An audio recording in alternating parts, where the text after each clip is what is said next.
항혈소판제 관련 주요 임상연구 소개 1.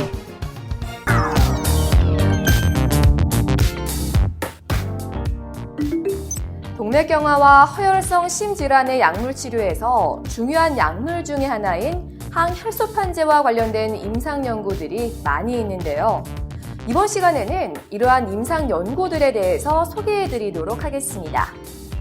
동맥경화의 진행을 지연시키고 허혈성 심질환의 발생과 재발을 방지하기 위해서는 항혈소판제의 사용은 필수적입니다. 특히 허혈성 심질환의 치료에 스텐트를 이용한 관상동맥 중재 시술이 일반화되면서 항혈소판제의 중요성이 더욱 부각되게 됐습니다. 관상동맥 중재술 후 아스피린과 P2Y12 억제제를 6개월에서 12개월 동안 유지하는 이중 항혈소판제 요법은 수많은 무작위 연구를 통해 확립됐습니다. 이번 시간에는 각 연구의 임상적 의의에 대해서도 함께 알아보도록 하겠습니다. 이번 시간에는 심혈관 질환의 1차 및 2차 예방에 관한 아스피린의 효과는 무엇인지, 클로피도그렐의 약동학적인 단점과 이로 인해 약이 되는 문제점은 무엇인지에 대해서 살펴보겠습니다.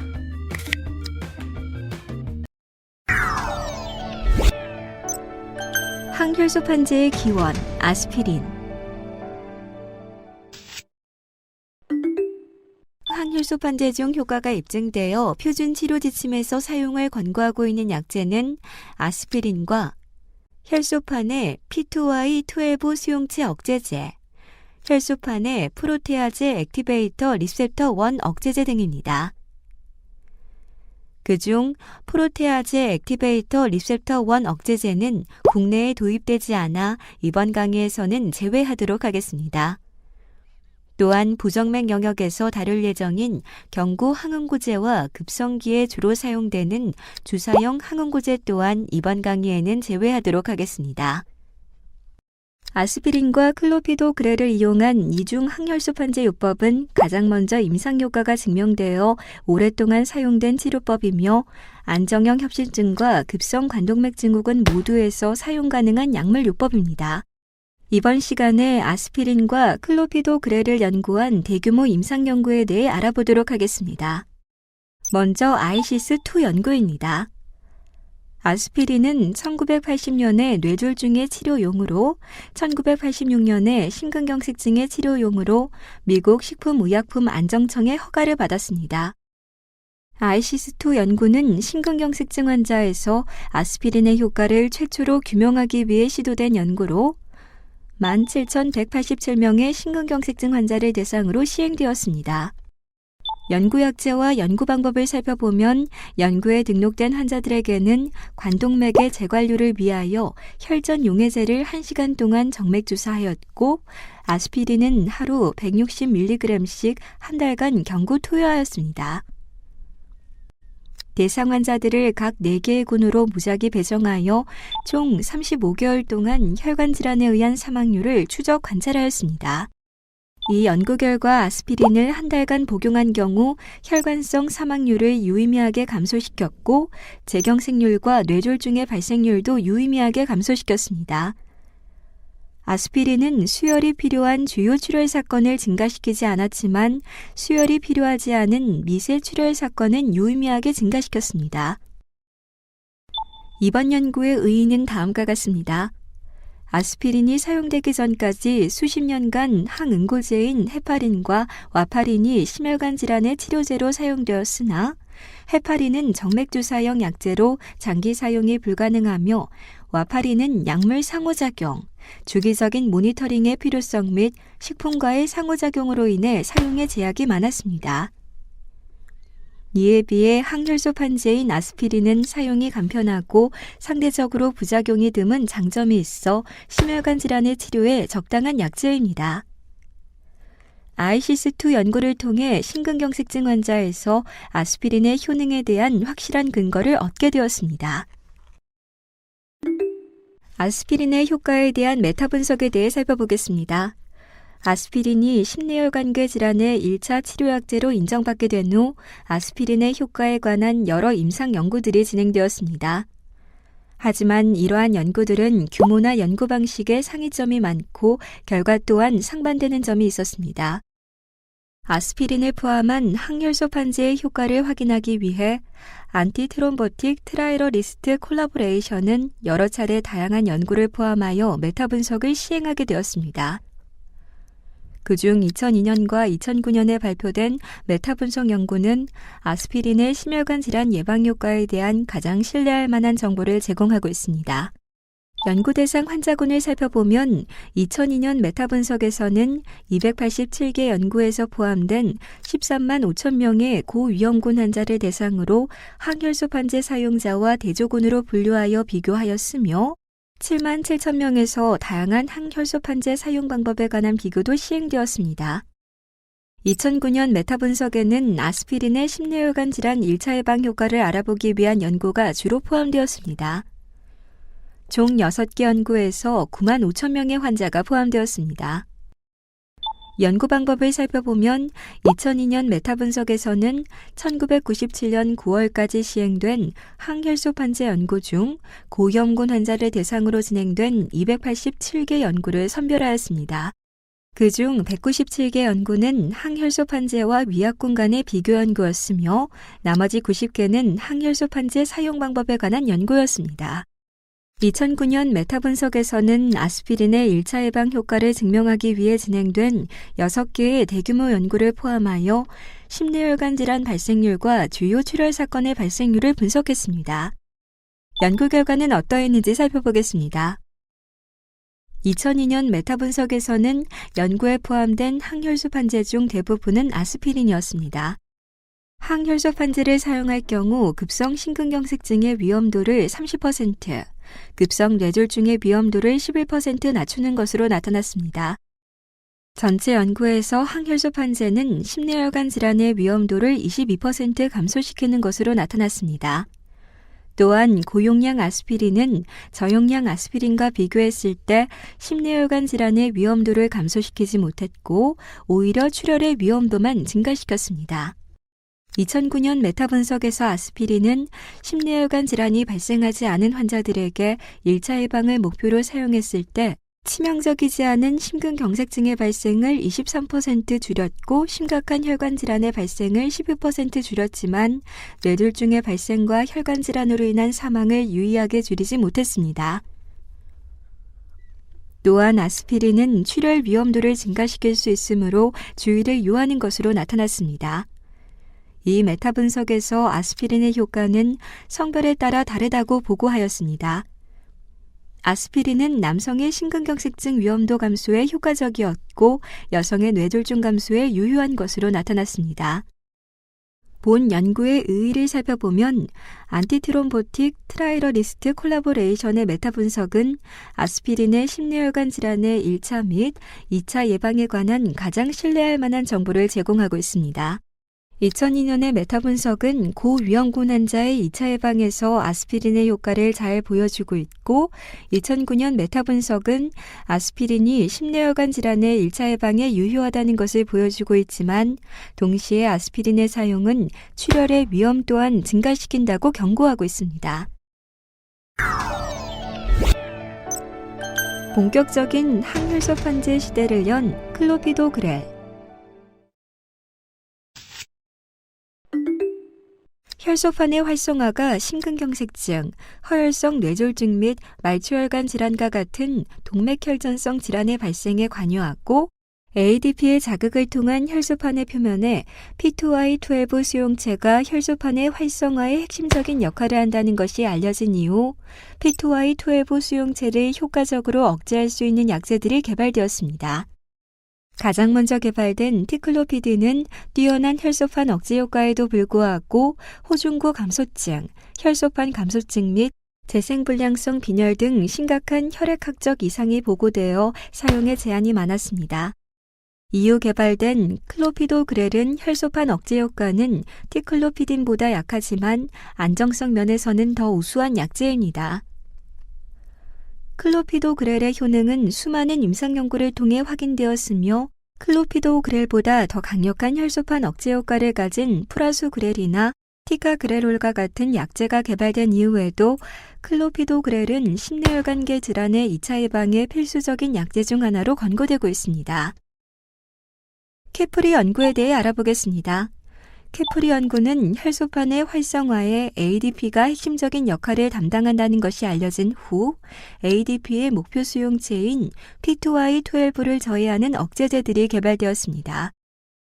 그중 클로피도그렐은 과거 사용되던 티클로피딘의 부작용인 혈액학적 이상 반응을 극복한 약제입니다. 케프리 연구는 최근에 심혈관 질환이 발생한 환자에서 클로피도그렐이 아스피린보다 더 우수한지 알아본 연구로 최근에 허혈성 뇌졸중, 심근경색증 혹은 말초혈관 질환이 발생한 19,135명의 환자들을 대상으로 시행되었습니다. 연구약제와 연구 방법을 살펴보면 연구에 포함된 환자들은 클로피도그렐 75mg 또는 아스피린 325mg을 최소 1년, 최장 3년간 복용하였습니다. 약 2년 동안 양군에서 허혈성 뇌졸중, 심근경색증 또는 혈관성 사망 등의 주요 심혈관계 사건 발생률을 비교하였습니다. 연구 결과 클로피도그렐은 아스피린과 비교하여 허혈성 뇌졸중, 심근경색증 또는 혈관성 사망과 같은 주요 심혈관 사건 발생률을 8.7% 감소시켰습니다. 클로피도그렐과 아스피린 복용자 간의 출혈 사건의 발생 빈도는 서로 비슷했지만 위장관 출혈은 아스피린 복용자에서 훨씬 더 많이 발생하였습니다.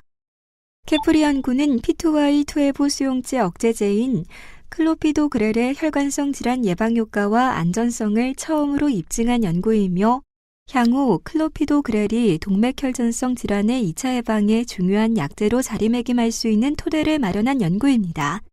큐어 연구에 대해 알아보겠습니다. 동맥혈전성 질환이 발생한 후 아스피린이나 경구용 항응고제를 사용하더라도 장기 재발률은 매년 6에서 8%에 달하고 관상동맥 중재술에 스텐트가 사용되면서 항혈소 판지의 중요성이 더욱 부각되고 있었습니다. 아스피린과 티클로피딘 병용요법이 아스피린이나 경구용 항응고제 단독요법보다 더 효과적이라는 연구 결과들이 보고되면서 아스피린과 P2Y12 억제제 병합요법의 유효성을 증명할 수 있는 연구가 필요했습니다. 이에 따라 본 연구는 ST 분절 상승 심근경색증을 제외한 급성 관상동맥 증후군 환자 12,562명을 대상으로 시행하였습니다. 연구약제와 연구 방법을 살펴보면 질병 발생 후 24시간 이내에 클로피도그렐 300mg 또는 위약을 투여하고 클로피도그렐 75mg 또는 위약을 3개월에서 12개월 동안 유지하였습니다. 모든 환자들은 연구기간 동안 아스피린 75에서 325mg을 복용하였습니다. 평균 9개월의 연구기간 동안 심혈관계 질환으로 인한 사망, 심근경색증 또는 뇌졸중의 발생을 비교하였습니다. 연구 결과 아스피린과 클로피도그렐 병용요법을 사용할 경우 아스피린 단독요법을 사용할 때보다 심혈관 질환으로 인한 사망, 심근경색증 또는 뇌졸중의 발생률을 20% 감소시키는 것으로 나타났습니다. 하지만 아스피린과 클로피도그렐 병용요법은 2단위 이상의 수혈이 필요한 주요 출혈 사건을 38%, 생명을 위협하지 않는 출혈을 70%, 미세한 출혈을 약 2배, 전체 출혈 사건을 69% 증가시키는 것으로 나타났습니다. 하지만 아스피린과 클로피도그렐 병용요법을 사용하더라도 생명을 위협하는 출혈 사건은 유의하게 증가시키지 않았습니다. 큐어 연구는 급성 관동맥 증후군 환자에서 아스피린과 클로피도그렐 병용요법이 아스피린 단독요법보다 우수하다는 증거를 보여준 첫 번째 연구이며 관동맥 중재술을 시행한 2,658명을 대상으로 시행한 하위 분석에서도 동일한 우수성이 증명되었습니다. 이 연구를 통해 급성관동맥 증후군 환자들에서 관동맥 중재술 시행 여부와 상관없이 12개월 동안 이중 항혈소판제 치료요법을 유지하는 현재의 표준 치료 지침이 만들어지게 되었습니다. 크레도 연구에 대해 알아보겠습니다. 큐어 연구에서 아스피린과 클로피도그렐을 이용한 이중 항혈소판제 요법이 아스피린 단독요법보다 더 우수하다는 것이 알려졌지만 전체 연구 대상 환자군 중 약 20%에게만 관상동맥 중재술이 시행되었으므로 관상동맥 중재술 시행 후 이중 항혈소판제 요법의 효과를 확인할 수 있는 신뢰할 만한 연구가 필요했습니다. 뿐만 아니라 큐어 연구에서는 이중 항혈소 판제의 유지 기간 또한 3개월에서 12개월로 환자 간 편차가 커서 적절한 이중 항혈소 판제 요법의 유지 기간에 대한 연구도 필요했습니다. 크레도 연구는 아스피린과 클로피도그렐의 이중 항혈소 판제 요법을 관상동맥 중재술 시행 후 1년간 유지했을 때의 유효성과 안전성을 증명하기 위해 시도된 연구입니다. 또한 관상동맥 중재술 전 클로피도그렐 300mg을 부하 용량으로 사용했을 때 단기 예후 향상에 도움이 되는지도 알아보았습니다. 연구 대상 환자군을 살펴보면 관동맥 중재술이 예정된 2,116명의 허혈성 심질환 환자를 대상으로 시행되었습니다. 이 환자들 중 약 30% 정도는 안전형 협심증 또는 그에 준하는 허혈성 심질환 환자들이었고 나머지는 모두 급성관상 동맥증후군 환자들이었습니다. 연구약제와 연구 방법을 살펴보겠습니다. 연구에 포함된 환자들은 관상동맥 중재술 시행 3시간에서 24시간 전 클로피도그렐 300mg 또는 상응하는 위약을 복용하였고 이후 모든 환자에게 클로피도그렐 75mg을 4주 동안 투여하였습니다. 클로피도그렐 300mg으로 전 처치를 시행한 군으로 배정된 환자는 4주 후에도 클로피도그렐 75mg을 유지하였고 위약군으로 배정된 환자는 위약을 1년간 복용하였습니다. 모든 환자들은 아스피린 325mg을 복용하였습니다. 연구의 1차 목표는 클로피도그렐을 전처치하는 연구에서는 사망, 심근경색증 또는 응급 재관류 시술의 빈도를 비교하는 것이었으며 1년간 이중 항혈소 판제를 유지하는 연구에서는 양 공간의 사망, 심근경색증 또는 뇌졸중과 같은 주요 심혈관 사건의 발생률을 비교하는 것이었습니다. 연구 결과 아스피린 단독요법과 비교하여 아스피린과 클로피도그렐 병용요법을 1년간 사용할 경우 관상동맥 중재술을 시행한 환자의 사망, 심근경색증 또는 뇌졸중의 발생률을 26.9% 줄이는 것으로 나타났습니다. 또한 이중 항혈소 판제요법의 허혈성 심장사건 예방효과는 안정형 협심증 환자에서도 동일한 것으로 나타났습니다. 클로피도그렐을 전처치한 환자에서 통계적으로 유의하지는 않았지만 18.5%의 단기 위험도 감소 효과가 있었습니다. 하지만 시술 6시간 이전에 부하 용량을 투여할 경우 좀 더 우수한 효과를 보이는 것으로 나타났습니다. 하지만 아스피린과 클로피도그렐 병용요법을 1년간 유지할 경우 통계적 유의성은 없었지만 주요 출혈 사건을 1.1% 높이는 것으로 나타났습니다.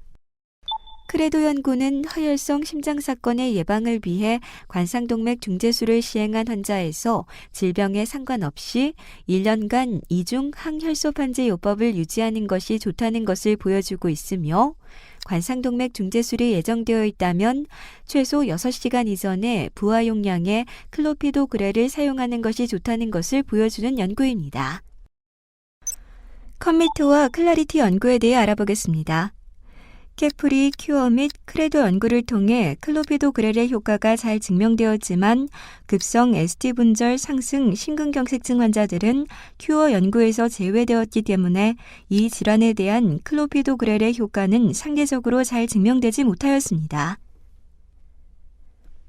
컴미트와 클라리티 연구는 ST 분절 상승 심근경색증 환자에서 클로피도그렐의 효과를 증명하기 위해 시행된 연구이지만 연구가 계획될 당시에는 1차 관상동맥 중재술이 아직 표준치료법으로 완전히 자리 잡지 못하던 시기라 혈전 용해제를 이용한 재관류가 주로 이루어졌습니다. 연구 대상 환자군을 살펴보면 두 연구 모두 ST 분절 상승 심근경색증 환자를 대상으로 시행되었고 컴미트는 중국에서 클라리티는 서구권에서 시행되었습니다. 또한 커미트 연구에서는 54%의 환자만이 혈전 용해제를 이용한 재관류 치료를 받았지만 클라리티 연구에서는 모든 환자가 혈전 용해제를 이용한 재관류 치료가 시행되었습니다. 연구약제 및 연구 방법을 살펴보겠습니다.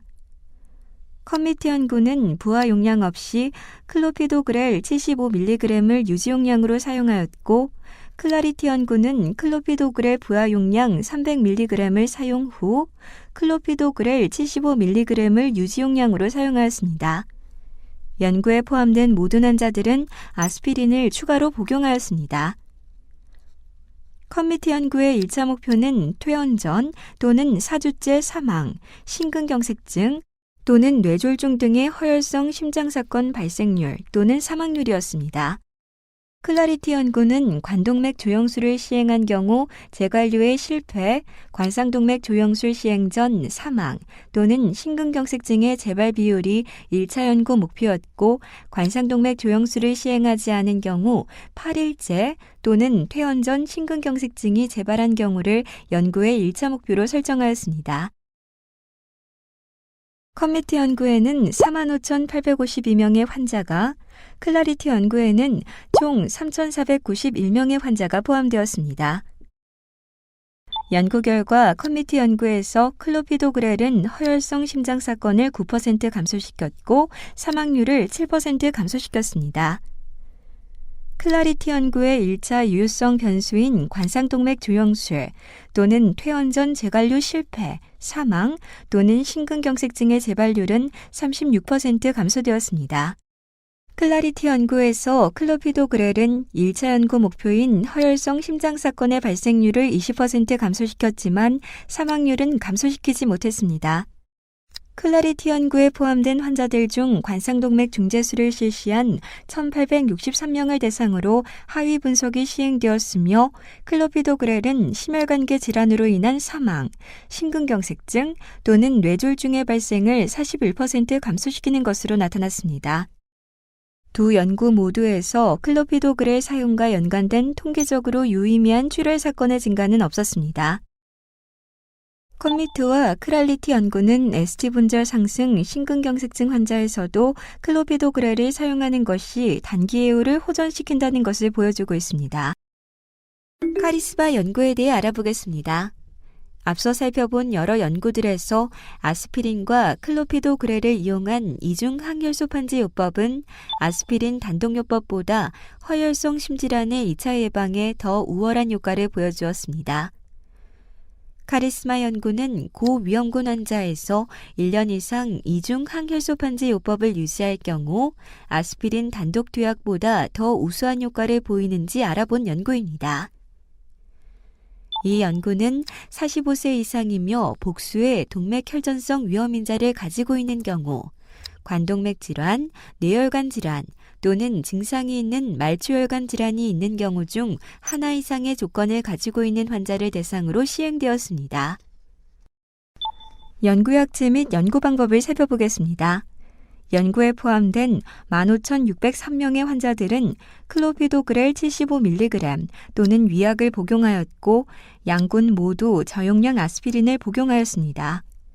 연구의 1차 목표는 심혈관 질환으로 인한 사망, 심근경색증 또는 뇌졸중 등의 주요 심혈관계 사건 발생률을 비교하는 것이었으며, 평균 28개월 동안 추적 관찰을 시행하였습니다. 연구 결과 아스피린과 클로피도그렐을 이용한 이중항혈소 판지 요법은 연구에 포함된 고위험군 환자들의 허혈성 심장사건 발생을 줄이지 못했습니다. 하지만 심근경색증, 뇌졸중 또는 말초혈관 질환의 기왕력이 있는 환자들만을 포함한 하위 분석에서는 이중 항혈소 판지 요법이 아스피린 단독요법에 비해 주요 심혈관 사건을 17.1% 감소시키는 것으로 나타났습니다.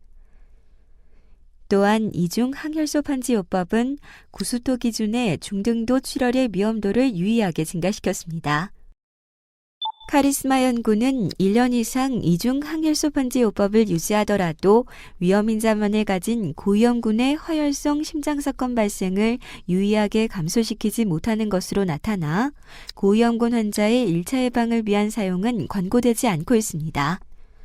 또한 이 연구의 하위 분석에서 유의한 결과를 보임에도 불구하고 출혈의 위험도를 감안하여 심근경색증 환자들에게 1년 이상의 이중 항혈소판지요법을 사용하는 것을 권고하지 않고 있습니다.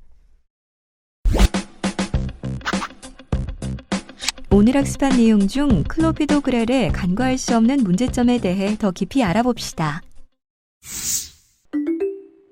앞서 보여드린 여러 연구들을 통해 클로피도그렐이 심근경색증을 포함한 허혈성 심질환의 2차 예방에 매우 효과적이라는 것을 알 수 있습니다. 하지만 이중 항혈소판제의 적절한 사용에도 불구하고 심근경색증 환자의 재발률은 충분히 개선되지 않고 있습니다. 심근경색증 환자의 장기 예후는 여러 인자들이 관여하지만 그중 클로피도그렐 저항성 또한 중요한 인자 중 하나라는 것이 밝혀졌습니다. 클로피도그렐 저항성은 적절한 용량의 클로피도그렐을 사용하더라도 혈소판의 활성화가 충분히 억제되지 못하는 것을 의미하며 전체 클로피도그렐 사용자 중 30에서 50%에서 발견되고 있습니다. 클로피도그렐 저항성이 발생하는 원인은 다양하지만 무엇보다도 클로피도그렐 대사에 관여하는 간내 아효소인 사이토크롬 P450-2C19의 유전적 변이가 핵심적인 원인으로 알려져 있으며 우리나라 사람에서 특히 많이 나타나는 것으로 알려져 있습니다. 이러한 클로피도그렐의 약동학적 단점은 새로운 P2Y12 억제제인 프라수그렐과 티카그레롤이 개발되게 된 계기가 되었습니다. 이번 시간에는 동맥경화와 허혈성 심질환의 약물 치료 중 중요한 약제인 항혈소판제에 대해서 알아봤습니다. 아스피린은 최초로 허혈성 심질환 환자의 치료에 사용된 항혈소판제입니다. 허혈성 심질환의 1차 혹은 2차 예방을 위해서 오래전부터 사용됐습니다. 하지만 적절한 용량의 아스피린 투약에도 불구하고 많은 환자들에게서 허혈성 심질환의 발생이나 재발을 막는 데 한계점을 드러냈습니다. 이를 극복하기 위해 개발된 약제가 바로 P2Y12 수용체 억제제입니다. 클로피도그렐은 대표적인 P2Y12 수용체 억제제로서 그 효과는 카프리 연구를 통해 최초로 증명됐습니다. 이 연구에서 클로피도그렐은 아스피린과 비교해서 허혈성 심장 발생을 8.7%나 감소시켰습니다. 관상동맥 중재술이 허혈성 심질환 치료에 중요한 역할을 차지하게 되면서 아스피린과 클로피도그렐의 병용요법, 즉 이중 혈소판제 요법이 재발 방지 목적의 표준 치료로 자리 잡게 됐습니다. 이후로도 여러 연구를 통해 그 임상적 효과가 증명됐습니다. 물론 이중 항혈소판제 요법의 도입으로 그 효과는 증명됐지만 일부의 환자에게서는 적절한 약제 투약 이후에도 관상동맥 질환이 재발했습니다. 그 원인 중 하나는 환자의 유전적 특성에 따라 클로피도그렐에 대한 저항성을 가지게 돼서 약의 효과가 충분히 나타나지 않는다는 것이었습니다. 이런 클로피도그렐의 약동학적 단점을 바탕으로 새로운 P2Y12 수용체 억제제인 프라수그렐과 티카그레롤이 개발됐습니다. 지금까지 항혈소판제 관련 주요 임상연구 소개 1에 대해서 알아봤습니다. 학습 요약 버튼을 클릭하시면 이번 시간 학습한 내용의 핵심 정리 노트를 확인해 보실 수 있습니다. 감사합니다. 이번 시간에는 항혈소판제 관련 주요 임상연구 소개 1에 대해 학습하였습니다. 다음 시간에는 항혈소판제 관련 주요 임상연구 소개 2에 대해 살펴보겠습니다. 수고하셨습니다.